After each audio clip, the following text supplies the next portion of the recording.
When you look at leadership today, it feels like burnout and just constant pressure are part of the job description, right? It feels almost unavoidable. But what if there's a better way to lead?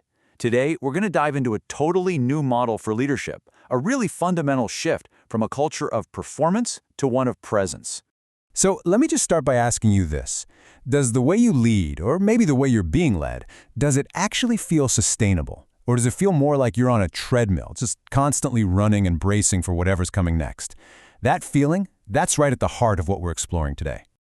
All right, so to find a real solution, we've got to diagnose the problem first. And the problem, it turns out, is this unseen pressure system that's kind of become the default setting for so many organizations. We call this system performance culture. And it's basically this environment where your value, it isn't just a given, it's something you have to prove over and over again. Your worth literally becomes a metric tied directly to your output, your results, and yeah, how well you manage your image. Does that sound a little too familiar? This right here lays out the difference so clearly. On one side, you've got performance culture, which just runs on metrics, control, and getting approval from others. But on the other side, you have presence culture. It's built on something totally different: inherent dignity, authenticity, and a leader's own inner authority. It's a massive shift from control to trust. And this is where things can go so wrong even when you have the best intentions. You can have this amazing, noble mission, right? But when you filter it through a high-pressure system, it just gets twisted into a tool of control. That vision becomes leverage. And that feeling of devotion your team has, it turns into depletion. You just end up burning out your best people. So here's the most crucial point. And if you take one thing away, let it be this. As a leader, your internal state doesn't just stay inside you. You export your nervous system, your anxiety, your stress, your calm. Whatever you're feeling, it becomes the reality for your team. The culture of your organization is, quite literally, a reflection of your own consciousness. Okay, so if that's the diagnosis, what's the fix? Well, it requires a pretty big shift, a whole new operating system for leadership. So let's talk about this presence-driven alternative. And that alternative is presence leadership. Now, this isn't about being soft or just being nice.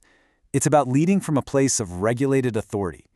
Think of it as having this deep inner stability that's so grounded it creates unmistakable clarity for everyone around you, especially when the pressure is on.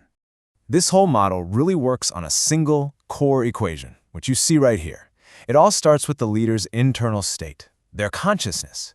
That inner state is what determines their ability to be present.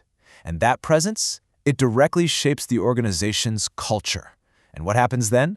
You get sustainable, high-quality outcomes. The results just flow right from the source. And let's be really clear here, this is not about feelings or just having good intentions. This alignment architecture, as it's called, is completely structural. Presence is the load-bearing infrastructure you need to build a culture of excellence that doesn't just chew people up and spit them out. Okay, so this all sounds great in theory, but how do you actually do it? This brings us to the most practical part of our whole explainer, the actual discipline of awareness. How do we put this into practice?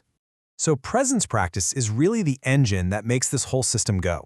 It's all about your ability to stay clear and calm and frankly human when the pressure is on. And this requires two key skills: mastering your own attention and developing what we call nervous system literacy, which is just a fancy way of saying you understand your body's stress responses so you can actually manage them. The first tool is so simple, you can literally use it today. It's called the arrival practice. All it takes is 30 to 90 seconds. Before you walk into that tough meeting or hop on that stressful video call, you just pause. You take a few deep breaths, maybe feel your feet on the floor, and you make a conscious choice to lead from a place of clarity, not from the chaos of whatever just happened 5 minutes ago. But what happens when you get triggered right in the middle of a meeting? We've all been there. Well, there's a simple 3-step protocol for that. First, you just name it.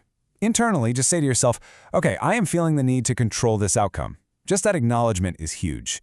Second, normalize it. Remind yourself this isn't a failure. It's a totally normal human stress response. And third, you navigate it. This is the key. Instead of just reacting, you take a beat and consciously choose a response that comes from your inner authority, one that actually aligns with your values. And finally, presence practice completely changes how you communicate. Instead of just waiting for your turn to talk, you use what's called the listening map. You actually listen to understand the need. You reflect and pause to consider what's really being said. You clarify to make sure everyone's on the same page. And then you empower your team to solve the problem, which creates ownership instead of dependence. Now, when you start putting these practices into place, the impact is, well, it's profound. It really starts to redefine what the bottom line of a healthy organization truly is. You're going to see 3 immediate benefits. First, truth-telling goes through the roof. When you remove that feeling of threat from the room, people tell you what you actually need to hear. Second, your team becomes way more resilient. They learn how to regulate and repair, so a crisis actually makes them stronger, not weaker. And third, you get to achieve sustainable excellence. I'm talking world-class results without all the burnout. So, we'll end right where we started, with a question for you to take with you. Knowing now that your internal state becomes everyone else's reality, what kind of culture is your consciousness creating? Thanks for joining me for this explainer.